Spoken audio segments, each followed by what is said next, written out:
नमस्कार. ग्रंथ सूक्त सत्र 6वे सूत्र दिबा मोकाशी. आपलं आजचं पुस्तक दिबा मोकाशी यांचं लामण दिवा. सप्टेंबर 1947 साली प्रकाशित झालेला दिबा मोकाशी यांचा कथासंग्रह म्हणजे लामण दिवा.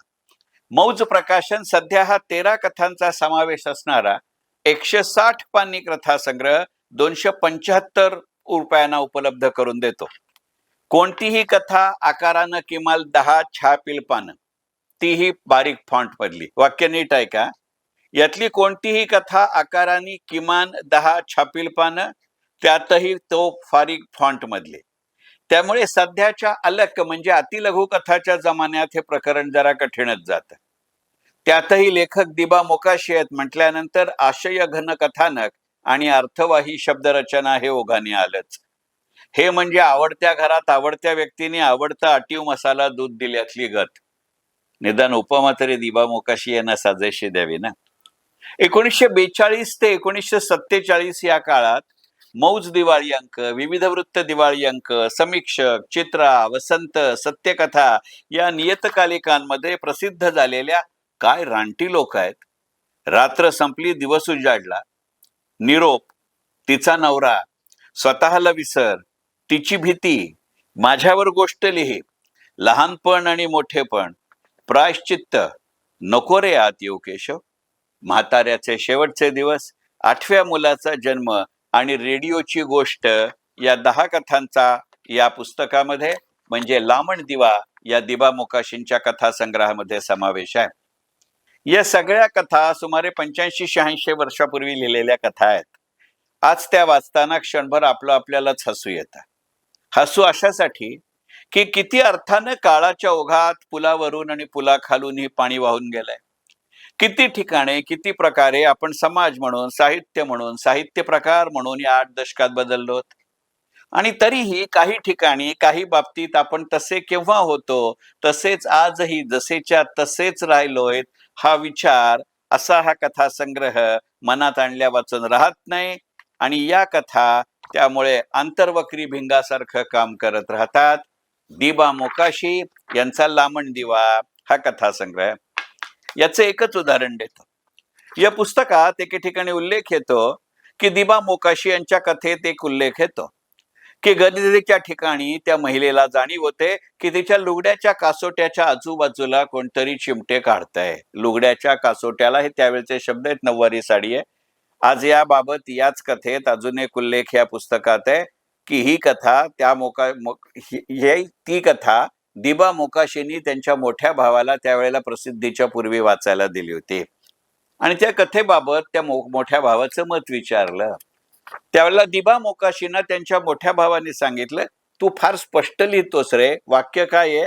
गर्दीच्या ठिकाणी त्या महिलेला लुगड्याच्या कासोट्याच्या आजूबाजूला तिला कोणतरी चिमटे काढतंय असं वाटतं. हे वाक्य त्यावेळेला मोकाशींच्या मोठ्या भावाला स्पष्ट वाटलं होतं आणि ते टाळ असा सल्ला दिला होता. आज आपण कुठे आहोत? हा कथासंग्रह असल्यानं त्यातल्या कथांचा गोषवारा देऊन वाचक म्हणून मी तुमचा रसभंग करू इच्छित नाही. पण एक मात्र सांगतो की या कथासंग्रहाला सुरुवात होण्यापूर्वी स्वतःचं मनोगत अशा स्वरूपात दिबा मोकाशी यांनी काही लिहिलंय ते मात्र जरूर वाचा. त्याला मोकाशींनी दिलेलं शीर्षकही अतिशय सुंदर आहे. पहिली पावलं असं त्या मनोगताचं शीर्षक आहे. पहिली पावलं या नावानं लिहिलेल्या मनोगतामध्ये दिबा मोकाशी लिहितात की त्यामध्ये त्यांनी आपण लेखक म्हणून कसे घडत गेलो हे त्यांनी तिथे लिहिलंय. त्यांचं त्यांच्या स्वतःच्या लेखनाविषयी काय मत आहे, त्यांचे समकालीन आणि इतरही लेखक त्यांच्याविषयी त्यांचं काय मत आहे, याविषयी मोकाशींनी अत्यंत मोकळेपणाने आणि निर्लसपणाने असं हे लिहिलंय. आजच्या काळात आजचा लेखक असं किती आणि कसं लिहिल आणि लिहिलंच तर सनसनाटी निर्माण करून त्या पुस्तकाचा TRP वाढवण्यासाठी तर केलेली कृती नसेल ना, असा विचार मनामध्ये आल्या वाचून राहत नाही.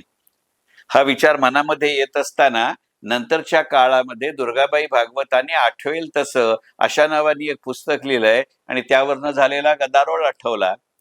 हे 2 उदाहरणं आणि अलीकडच्या काळामध्ये साहित्य संमेलनाचा अध्यक्ष राहिलेल्या एका माणसानं आपल्या एका पुस्तकामध्ये आपण जरा कपोलकल्पित लिहिलंय, असं सगळं गदारोळ होऊन गेल्यानंतर अत्यंत मोकळेपणाने सांगणं, आपण बदलतो म्हणजे नेमके सुधारतो का अजून काही? हसू नका. ही पहिली पावलं वाचताना मला कदाचित निष्का रणच श्रीना पेंडसे यांच्या गारंबीचा बापू मधला अफाट बापू तेव्हा आठवत होता.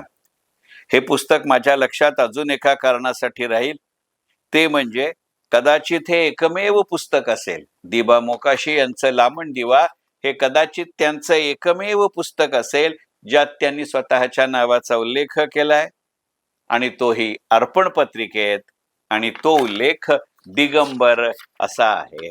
दिबा मोकाशी, दिगंबर मोकाशी. लेखक दिबा मोकाशी यांच्या देव चालले, आनंदवरी, 18 लक्ष पावलं आणि पालखी ही पुस्तकं मी आधी वाचली, आणि मग हा कथासंग्रह लामण दिवा, आणि यानंतर त्यांचा वणवा हा कथासंग्रह मी वाचेन. लेखन किंवा लेखनाचा काळ या दृष्टीने मोकाशींनी कथा आधी लिहिली आहेत आणि मग कादंबऱ्या. लेखक आणि लेखन प्रभाव या निकषावर एक वाचक म्हणूनही हे जाणवतं. त्यामुळे दिबा मोकाशी या लेखकाची पुस्तकं वाचक म्हणून जर सलगपणानं वाचणार असाल तर आधी हे कथासंग्रह वाचा आणि मग त्यांची इतर पुस्तकं. कारण आधी इतर पुस्तकं वाचून मग जर हे कथासंग्रह वाचले तर दिबा मोकाशी यांचे हे कथासंग्रह फारसे न रुचण्याची शक्यता आहे. मग ते लामण दिवा असू दे किंवा वणवा. कारण काळाच्या ओघात परिपक्व होत गेलेला लेखक म्हणजे दिबा मोकाशी. भिडस्त स्वभावाचा अबोल माणूस आणि त्याच वेळेला काळाच्या पुढचं आशयघन शब्द संपन्न लेखन करणारा लेखक म्हणजे दिबा मोकाशी. मराठी साहित्यातला एक तेजस्वी लामण दिवा म्हणजे दिबा मोकाशी असं सहजच म्हणता येईल. दिबा मोकाशी यांचं पुस्तक लामण दिवा. मनपूर्वक धन्यवाद. ग्रंथसुक्त.